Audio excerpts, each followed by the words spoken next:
আজকে আমরা পেয়ে গেছি নদীর থেকে একেবারে ফ্রেশ সরপুঁটি মাছ। মাছগুলোকে প্রথম কেটে নেব, তারপর ম্যারিনেট করে নেব। ম্যারিনেট করার জন্য নুন, হলুদ আর তেল দিয়ে ভালো করে মেখে নেব। এখন মাছের মশলাটা তৈরি করে নেব। মশলা পিষার জন্য নিয়েছি কালো সর্ষে, হলুদ সর্ষে, পোস্ত, নুন আর কাঁচা লঙ্কা। এখন মশলাগুলোকে শিলপাটাতে পিষে নেব। মশলা পিষা হয়ে গেছে। এখন একটা কড়াই গ্যাসে বসিয়ে সরষের তেল দিয়ে দেব। তেলে একটু নুন দিয়ে দেবো যাতে কড়াইয়ে মাছগুলো লেগে না যায়। মাছগুলিকে এখন সাঁতলে নেব।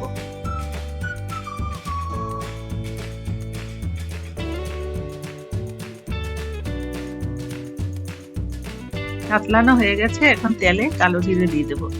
পিষা মশলাটা দিয়ে দেব। বাটিতে লেগে থাকা মশলাগুলিকে একটু জল দিয়ে ধুয়ে দিয়ে দিচ্ছি। 1 টিস্পুন হলুদ দিয়ে দেব। 2 টিস্পুন নুন দিয়ে দিলাম। 1 টিস্পুন কাশ্মীরি লঙ্কা গুঁড়ো দিলাম।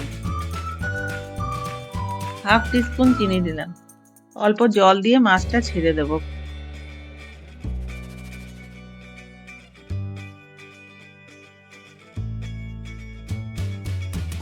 এখন মাছগুলোকে ভালো করে জাল দিয়ে দেব।